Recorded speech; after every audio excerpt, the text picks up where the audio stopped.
Naruto Shippuden possède plus de 60 combats, tous aussi incroyables les uns que les autres. Il y en a tellement que cette question se pose, lesquels sont les meilleurs? Sasuke versus Danzo. Donc lui c'est Danzo, le mec au 10 Sharingan. Sasuke veut le buter car c'est à cause de lui que son frère Itachi a été forcé de massacrer tout son clan. Ce combat il est assez particulier car il nous permet d'apprendre plus sur les pouvoirs du Sharingan. Danzo ici présent il maîtrise l'Izanagi. C'est la faculté de pouvoir modifier le passé à sa guise. Pour une technique aussi puissante, la contrepartie est de sacrifier un Sharingan. Pour un mec comme Danzo qui en a 10, sacrifier des yeux c'est pas vraiment un problème. Donc en gros, tant que Danzo a encore ses Sharingan, il est immortel. Le combat va alors très vite se transformer en un versus d'endurance.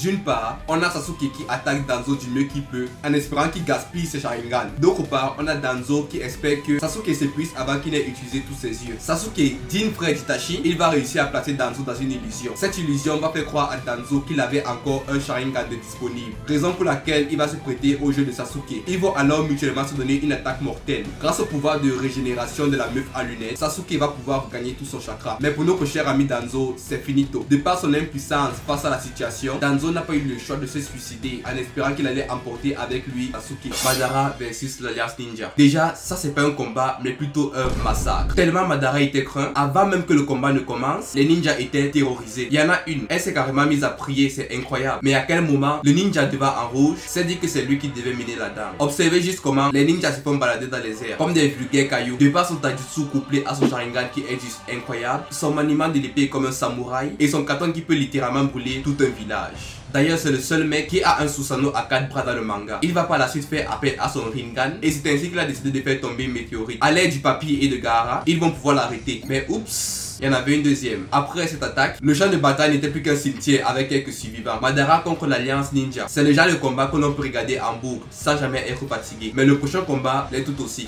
Jiraiya versus Pain. Jiraiya qui était en mission d'espionnage devait partir enquêter sur l'Akatsuki et notamment sur Pain, le chef de cette organisation. Il va d'abord tomber face à Konan, une de ses anciennes élèves. Peu après, il va continuer le combat face à Pain. Mais à cause de son Rinnegan, il croyait que ce Pain n'était nul autre que Nagato. Au fur et à mesure, des corps de Pain vont se rajouter au combat. Il va alors décider de faire appel au mode ermite. Ce mode lui permettra de décupler sa puissance. Il sera alors épaulé par deux petits crapauds. Attention, ne vous fiez pas aux apparences. Elles sont petites mais elles sont sacrément balèzes. Il y a deux choses qui rendent ce combat intéressant. Nous avons le passé entre ces personnages. Jiraiya a été le maître de Nagato. Il va prendre soin de lui, convaincu que Nagato était sa destinée. Ce combat est épique à cause du mystère autour des pouvoirs de Pain. Jiraiya ignorait absolument tout de son adversaire. Déjà, pourquoi est-ce qu'il y a 6 corps de Pain? Pourquoi chaque Pain n'utilise qu'une seule technique? Nagato est-il vraiment Pain? Pour répondre à ces questions, Jiraiya va alors capturer un des Pain dans son monde des crapauds. Une fois l'avoir éliminé, il va constater que ce Pain est en fait un ninja qu'il avait déjà rencontré. Il va alors remonter à la surface et va réaliser que c'est pareil avec les autres Pain. Cependant, il aura percé le mystère de Pain un peu trop tard. Il va alors recevoir une dernière attaque. Cette attaque va littéralement le transformer en porc épique. Et c'est ainsi que notre valeureux ninja succomba et va croupir au fond de l'océan. Naruto versus Pain. Pain viendra à Konoha pour capturer le démon présent dans le corps de Naruto. À son arrivée, il va constater que Naruto n'était pas au village. Du coup, il va tout ravager pour forcer Naruto à se montrer. Et c'est ainsi qu'il va détruire le village avec cette citation légendaire. Éprouve de la souffrance. La souffrance fait réfléchir.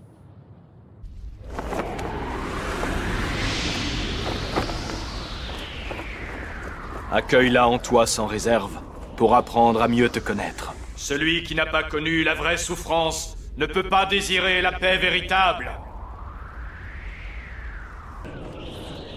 Le monde connaîtra la souffrance. Répulsion céleste.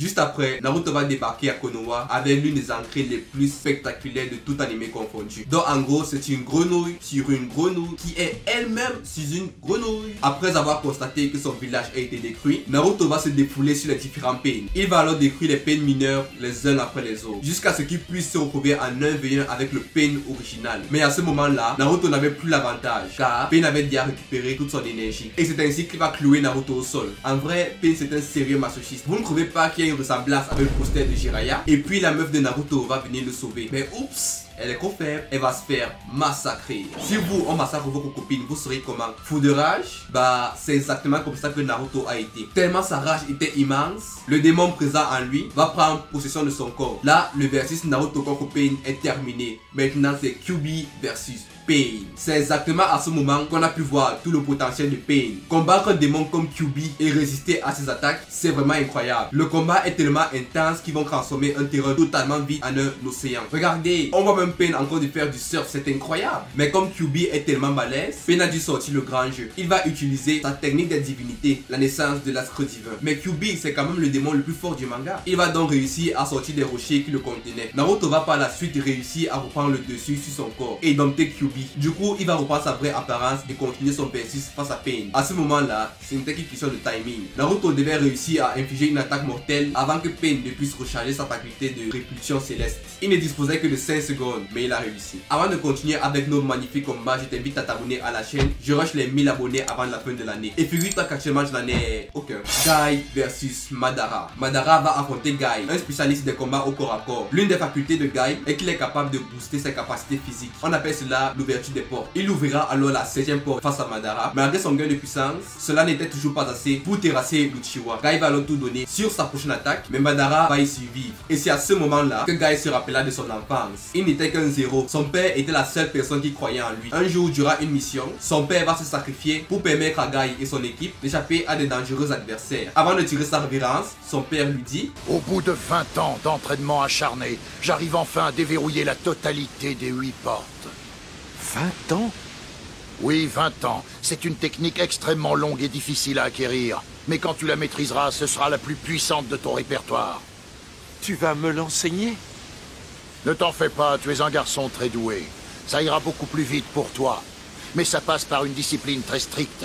Tu devras sans cesse relever de nouveaux défis. Ce défi est de vaincre Madara. C'est ainsi que Guy voit la 8ème porte, la toute dernière, appelée la porte de la mort. Avec la 8ème porte, Guy était largement supérieur à son adversaire. Le grand Madara ne parvenait même plus à suivre les mouvements de Guy malgré ses pouvoirs du Rikudo. Guy va alors lui donner un bon crochet du roi, mais Madara était toujours debout. De par sa ténacité, Guy était contraint d'utiliser sa meilleure technique, le Guy de la nuit. Une fois l'attaque terminée, Guy et Madara étaient tous les deux au bord de la mort. Mais Madara, comme toujours, il a survécu. Je tiens à préciser que si Madara n'avait pas les facultés de régénération, il serait bel et bien mort. Sakura et Shio versus Sasori. Ce qui rend ce combat vraiment magnifique, ce sont les personnages. D'une part, nous avons des spécialistes des marionnettes, un style de combat qu'on n'a pas beaucoup vu à l'œuvre. Et d'autre part, on a enfin un vrai combat de Sakura. Sakura, comme à son habitude, elle va briller par sa force de frappe destructrice. Cette force va lui permettre de réduire en poudre la première marionnette de Sasori, ainsi que sa marionnette sur le 4e Kazekage. Tout ceci, c'est sans compter ses facultés en médecine, qui va lui permettre de fabriquer un antidote au poison de Sasori et échapper 2 fois à la mort. Pour la petite anecdote, ce combat c'est aussi comme une réunion familiale. Alors nous avons Shio qui est la grand-mère de Sasori. Durant le combat, elle va utiliser 2 marionnettes qui sont en fait le père et la mère de Sasori. Lui il sait, c'est chelou. Et ça c'est même pas le pire. Tellement Sasori c'est un malade, il a décidé de se transformer lui-même en marionnette. Pour cela, grand-mère Shio va alors décider de sortir ses 10 marionnettes ninja. C'est pas leur nom, mais c'est comme ça que je les appelle. 10 marionnettes toutes contrôlées par un doigt de la main.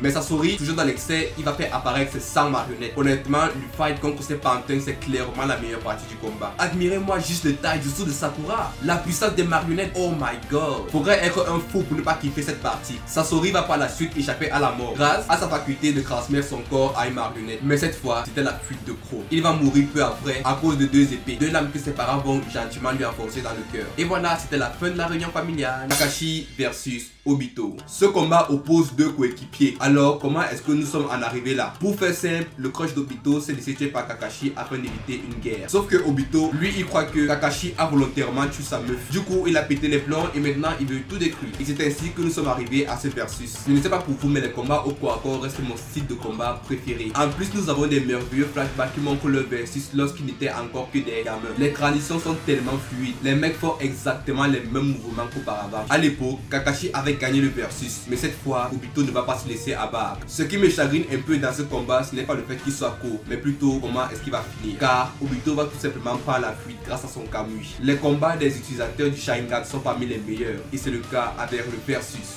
suivant. Sasuke versus Itachi. Avant de commencer ce merveilleux combat, j'aimerais d'abord vous contextualiser cela. Pourquoi est-ce que deux frères vont se battre? Alors, lui c'est Itachi. Il travaillait dans les forces spéciales du village. Mais un jour, il était contraint de tuer tout son clan. Pourquoi? Parce qu'il voulait éviter un coup d'état entre le village et son clan. Du coup, après avoir tué ses parents, Sasuke et son petit frère entrent dans la pièce et ne trouvent que leur cadavre. Et Sasuke sera obligé de voir son clan se faire massacrer par son frère. Itachi va épargner son petit frère en disant ceci. Aujourd'hui, je te laisse la vie sauve. T'éliminer ne servirait à rien. Et si un jour tu désires te venger, déteste-moi de toutes tes forces, mais survis.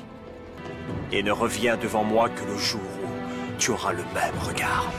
Maintenant, Sasuke a le même regard que son frère et il est prêt à le défier. Le combat commence avec un gentil corps à corps histoire de s'échauffer les muscles. Mais oups, Itachi est tombé dans le pied de Sasuke et va se prendre son katana à plein dans le cœur. Oui, ce n'était qu'une illusion. Mais Sasuke va lui placer un autre coup de couteau. Mais en fait non, ce n'était encore qu'une illusion. Oui, je sais, c'est compliqué à suivre. Mais là, le combat va vraiment commencer. La seule question que moi je me pose, c'est d'où est-ce qu'il sort tous ces shurikens. Bref, Itachi va alors arracher un œil de Sasuke et va gentiment le garder dans son petit flacon. Je vous avais dit que les illusions étaient terminées, mais en fait non, j'ai menti. Sasuke va rester à la plus grande illusion d'Itachi, les arcanes lunaires. Étant donné que Sasuke a pu déjouer cette illusion, Itachi a compris que les Genjutsu ne serviraient plus à rien. Maintenant, ils vont s'affronter uniquement grâce à leur technique ninja. Et c'est à ce moment-là qu'on va pour la toute première fois la lumière céleste d'Itachi. Et puis, on a Sasuke qui va nous sortir cette masterclass. Le mec, il a littéralement dompté la four et il va abattre toute cette énergie sur Itachi. Mais Itachi est encore en vie. Comment? Grâce à son Susanoo. À ce moment-là, Sasuke n'avait plus aucune chance face à son frère. Il va faire du mieux qu'il peut pour lui infliger des dégâts, mais totalement en vain. Itachi va alors se rapprocher au fur et à mesure de son frère pour lui prouver son amour et succomber par la suite.